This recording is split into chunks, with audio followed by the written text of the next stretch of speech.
Today we're going to look at the March 14 Edexcel Level 2 paper, Functional IT.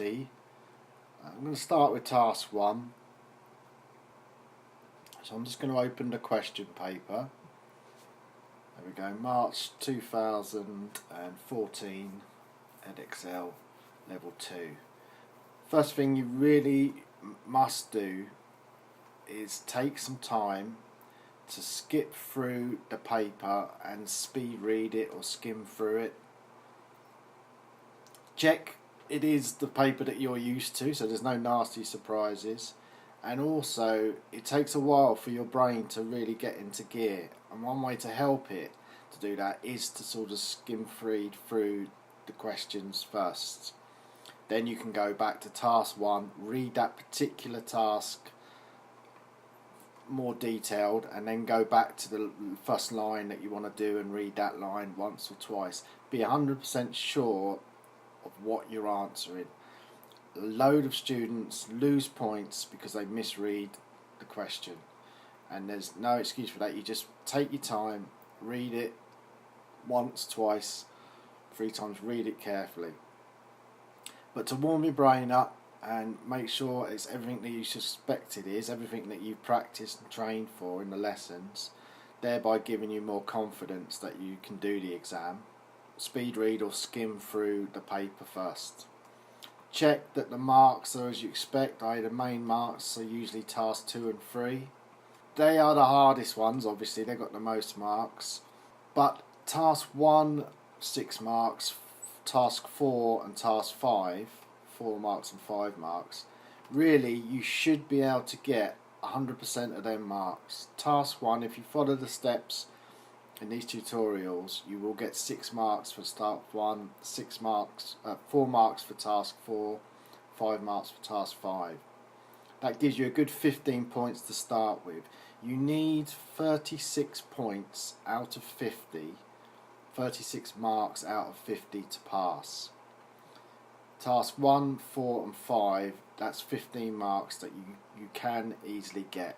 Then really you only need to get sort of 11 from each task 2 and 3 to pass. It's not an easy exam, as I'm sure you've realised by now. Read the background, that's really quite important, or it can be. Sometimes, particularly in task 2, there's some part of the question where it asks you to calculate some numbers, and they don't give you the information, and you can't possibly answer it if you haven't got the information. The information may well be in the background, so make sure you read through that, and you may need to refer back to it. Have a quick skim through all of the tasks, all of the questions. A very quick read, and it's a quick skim over, but take the time to do it. That will become more clear in task 3 why it's really beneficial to do that. You have read through it, skimmed through it. Now go back to task 1 and read that carefully. Once you've read through task 1, then you go back to the very first line and you read what it says really carefully, and then do exactly what it says. This particular one, they've asked us to open responses March 14 L2. So we're going to go back to where all the files are kept. It's a blue icon Word document, but do notice it's an RTF. It's not actually a Word document. Now you want to check with your tutor, but I always save a copy as a Word document. So I'm going to open up the responses document. Very first thing you should do, crucial thing, is put your name, candidate number and centre number into the box where they've asked. Your name goes here, candidate number and centre number. Then it's really important that you put your name, I suggest, in the footer. A lot of the tasks ask you to do screenshots or whatever and put it on your document. If your name isn't on that document, you don't get the points, even if that paper is in with all your other papers which have got your name on. So you must put your name on every single bit of evidence you give. One sure way of doing that is go down to the footer, so go to the bottom of the paper, double click, they have the page number in here, so we'll leave that in. Just backspace to bring me back here. Type your name in here, space, type your student number, space, type the centre number, and then I'm going to tab just to bring that page number back across to where it was. And now I'm going to hit escape. Now your name will be on every single page that you do. To show you that, I'm going to move task 5, the answer part area for task 5, over to another page, because here we may do a screenshot. Section B, you may do a screenshot for one of the other tasks. Quite likely, well, nearly always in task 4 you do. But your name will be on every page from then on. So if you put your screenshots in the responses document, it's all in one place, names of everything, can't go wrong. In the footer, you can add your student number underneath, you can enter, and your centre number underneath that. That's okay as well, but as long as you've got your name in the footer somewhere. Right, let's go back to the question paper and read the next bit. Part A is use an internet search engine to find the speed limit for a car on French toll motorways in dry weather.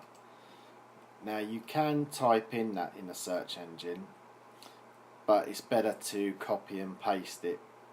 I'm not going to make any typos that way.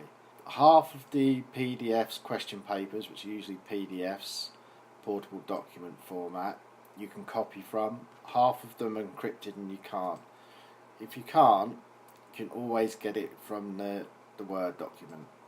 Now before I go anywhere, it will ask me later on, question paper, to resave your document.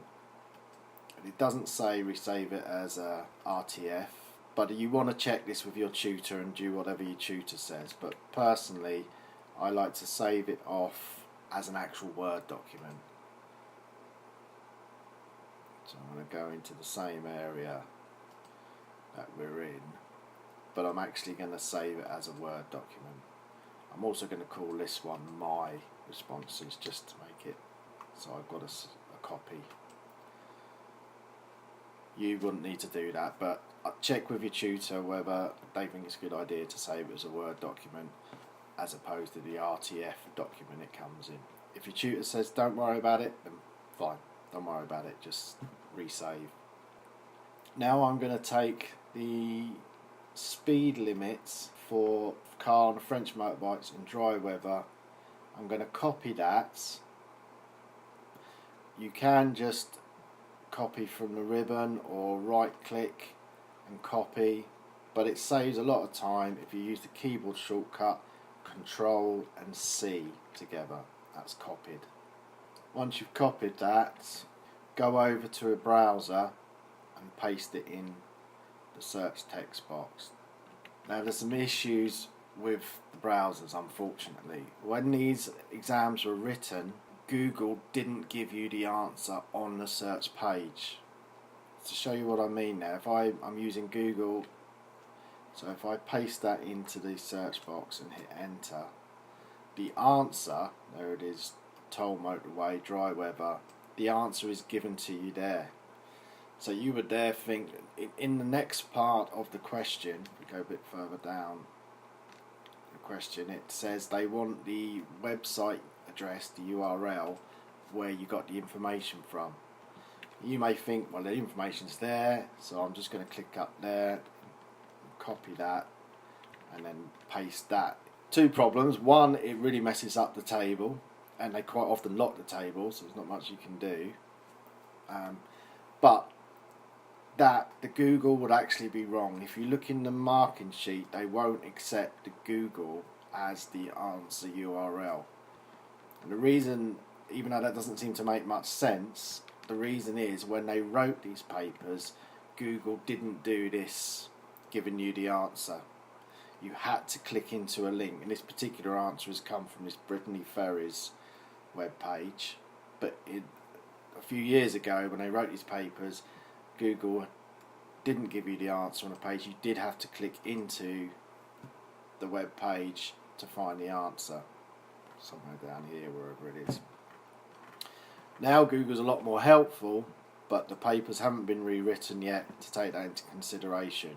And annoyingly, you will not get the points if you don't click into a web page, even though you can get the answer on Google. To stop you from being caught out there, it may be better to use a search engine that doesn't give you an answer. One other point is, let's say that these were your results. When you're doing a screenshot of the results, they're your results, and I've just scrolled down, but what's happened, this text box is the most important bit, other than the results I suppose. This is the second most important bit, the fact that they want to see before they'll give you the points that you've entered the right text, etc. in here. If you scroll down on Google because it's got something up above, like the answer or anything else, advert or whatever, you lose the search engine text. So they can't see it, so they won't give you the points. Another thing that happens on this screen, you sometimes get a privacy document pop-up page on the screen saying there's some privacy issues, do you want to fill them in? You can do it now or later. Well, that takes up half the screen. You want to click later to get rid of that. Again, people that have scrolled down to get below it have actually lost the most important part next to the answers, the text box. So you really want to find a search engine that doesn't give you the answer on the first page, and also when you scroll down it keeps the text box on the actual page, it scrolls down with it. Various other ones that will do it. Yahoo fits the bill. I select the criteria that we're searching for, go to Yahoo, paste it in there. Now Yahoo doesn't give you the answer, so you're not going to get tricked into taking the URL that we've got at the moment. Also, if I have to scroll down because the one that I'm actually getting the answer from is down below here, the search box stays on the screen. That way when we do a screen grab, and I suggest we use the snipping tool for that, explain more about that when we do it, you get to see everything on the page, everything that you need to get a point for. Get 2 points for the text and 2 points for the results. So, like that said, let's go straight back to the paper and read the next bit. It says paste a screenshot of the search engine showing the criteria you've typed in and the websites and the results. Make sure it's possible to read the criteria.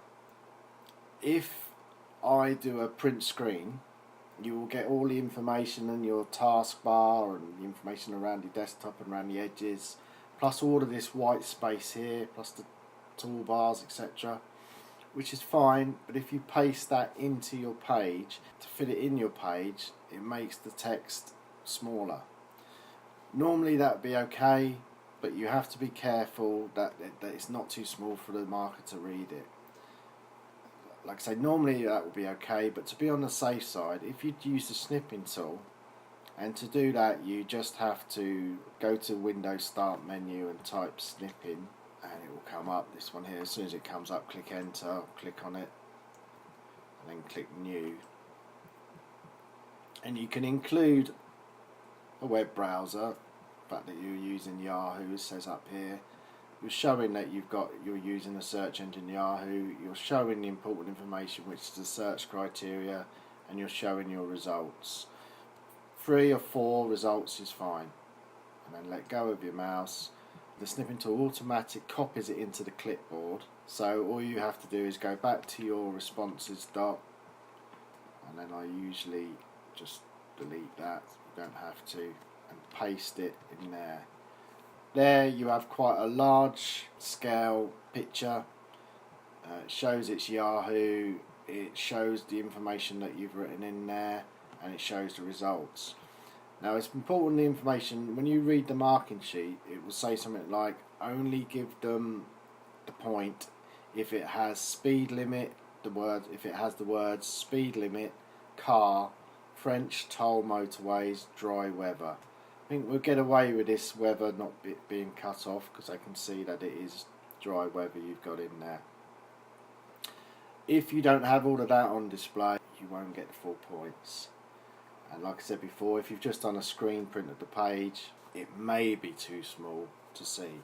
So we've pasted that in there. Check that it's all okay, and that's fine.